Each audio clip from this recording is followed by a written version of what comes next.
It's Inter comeback time. A team nobody thought would win the Scudetto at the beginning of the season. Not many people, at least. A lot of people thought would win the Scudetto, and then they fall off, come back. It's a wild race. And joining us now from the Calcio Connection, good friend of the show, Alex Dono. Alex, how's it going? Doing well. It has been a wild race. There are certain match weeks when it seems like nobody wants to win the Scudetto, right? I mean, a couple of months ago, it looked like Inter were, maybe a lot of people thought maybe going to cruise to a second straight Scudetto, and then the month of February happened, and March wasn't much better. And then, Milan and Napoli have done their share of dropping points as well. So I think it's going to be a photo finish, guys. I think it's going to come down to probably the final couple of match weeks, if not the final match week.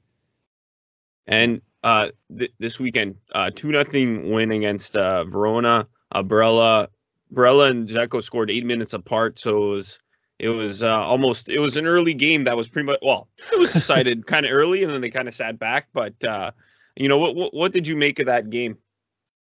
Yeah, I think it was very important. You talked about the goal scores. I think Dzeko desperately needed a score. He's been very hot and cold this season. I think part of that just comes with the territory of being 36 years old. I don't think you can expect day in and day out consistency from him. And he's been the guy who's gotten the most time featuring as one of Inter's two strikers, because Lautaro has had some awful runs of form. Dzeko's been a little bit more consistent than Lautaro, but that's not saying much. So I think for him to get a goal was gigantic for him, and Barella as well. I mean, obviously being a midfielder, it's not as important for him to score, at least in theory. But, there are times this season when Barella has looked absolutely exhausted, and I think he's finding his form again. And if he can contribute goals, it's important. But honestly, fellas, my biggest takeaway from the match was Ivan Perisic was absolutely brilliant. He assisted both of Inter's goals. I think that really for him, kind of the turning point here of the latter part of his career was 2 seasons ago when he is at Bayern on loan for a season, wins a treble at Bayern, and then he was able to come back into Conte's Inter and actually learn how to play the left wing back position, which Conte didn't think he could play.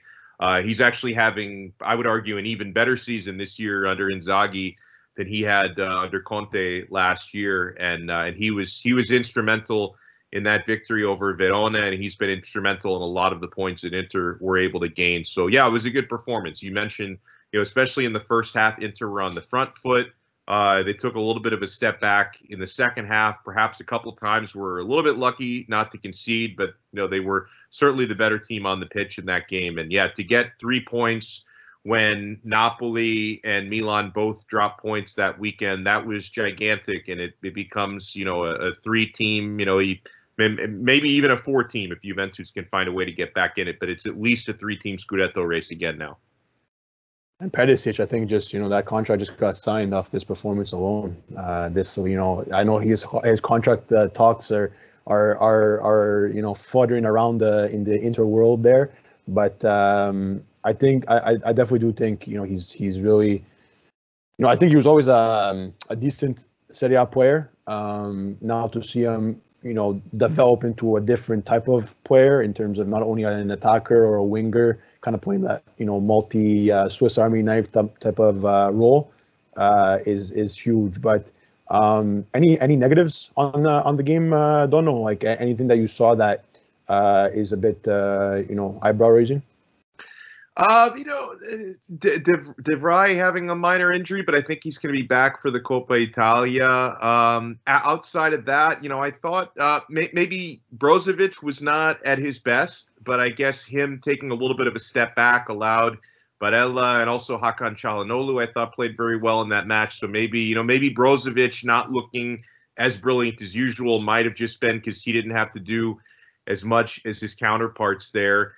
I also think Denzel Dumfries has taken a little bit of a dip in form over the past couple of games. So I think that's one that's a minor negative. Inter did give up some chances. I thought that there was at least one big opportunity where Simeone could have done better in finishing a chance. And actually, I'll add another positive into that. Handanovic made a couple of good saves in this match. So, yeah, there weren't a whole lot of negatives. I thought that they really overall – Inter looked like they kind of regained some of their early season mentality. And I think a lot of that, for as odd and as controversial as the match was against Juventus the prior week, I think taking 3 points in that match, I think could end up being kind of a turning point. And I think they got a lot of confidence from that.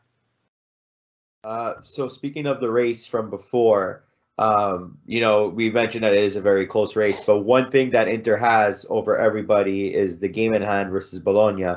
And, we've seen some really interesting news that comes out of it. Whereas what was it today? Inter might actually just be credited a 3-0 win or something, or they're trying to request for a win. I looked through it quickly, so unfortunately I can't remember details. I apologize. It sounds super unprofessional, but what do you think is going to come of that situation, especially given the precedent that Napoli Juve had last year, given the same somewhat situation? Yeah. From what I can tell, I think I saw the same story and headline that you did. That so on Wednesday, I don't know what time of day exactly, but on Wednesday, I think that there's going to be a decision on whether Inter will be awarded a 3-0 victory via forfeit. The reason why the match did have to be rescheduled is, just in case either, you never know in Italy, maybe the decision won't happen as scheduled because sometimes things get, pushed back indefinitely, or maybe, they rule against Inter. But, I'm not sure. It certainly wasn't exactly the same way that things went down with the Juve Napoli. I think that one of the minor differences was that I don't know if Bologna really adequately communicated their situation, because that was a home game for Bologna, and Inter, they traveled from Lombardia, from Milano to Bologna with the intention to play, and they showed up. And I'm not an expert on these protocols by any stretch of the imagination, but I think Nobody for the is. last that's a great point. I don't know if people who make the decisions are experts. I heard. Don't know. I also heard April 27th. I don't know, that date was fluttering in the Twitter world, and just I was even on Inter Worldwide last night, this morning, however you want to look at it, there with Anthony and company there from Australia. And I don't know. I heard that date flirting around. I don't know. I don't know if you know anything about that. Yeah, well, the April 27th, that's the date that they're going to make up the match if the decision doesn't go Inter's way via a forfeit. And, and I think either way, guys, that's obviously, it's a match that Inter should win. I mean, if they consider themselves serious Scudetto contenders.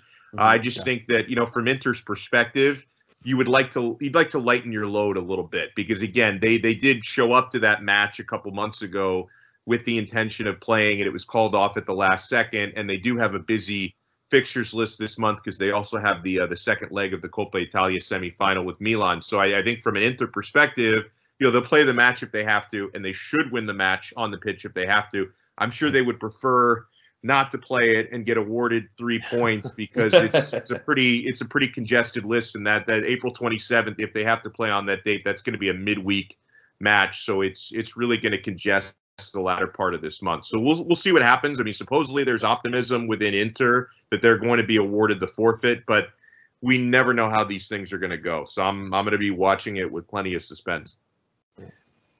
Plus, I think there's other games that need to be made up, and I think those are going to be made up on April 27th. So I think that's just the date the Serie A chose for any of those made up games.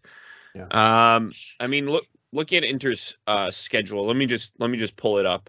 Inter's remaining schedule.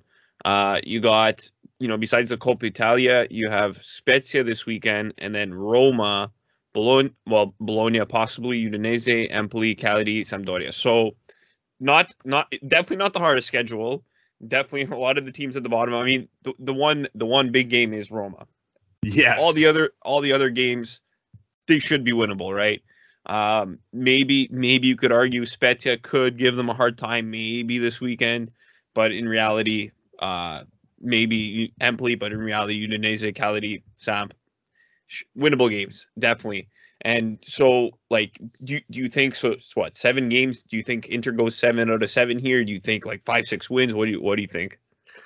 I'm probably there. I think there's going to be a couple of slip ups. I'm thinking probably maybe I would say just based on knowing Pazza Inter can show up at any moment, which is sort of back under Inzaghi. Like Conte had kind of wiped out Pazza Inter, but Pazza Inter has been back. I mean, I could see maybe 5 wins, a draw, a loss, or maybe 4 wins, 3 draws, something like that. 5 wins, 2 draws. I mean, you never know with Inter. I just think that, if they were to end the season 7 out of 7 the rest of the way, that would be 9 straight victories to close out the year because they're on a run of 2 straight instead. So it just seems like a lot. Like imagining them finishing the season on a 9-game winning streak, it just seems too good to be true. Now, if it did play out that way, they would have to be Scudetto winners because including the game in hand, they control their own destiny. But no, I don't think it's going to play out perfectly. I could definitely potentially see them maybe dropping points to Roma. I know they've been very good against Roma to this point. So and Roma's in better form than they were the previous times they met Inter. So I could definitely see something going wrong there. And that's going to be not Mourinho's first return to the San Siro because they did play a Coppa Italia match there, but it'll be his first time back, in a Serie A match with a full stadium.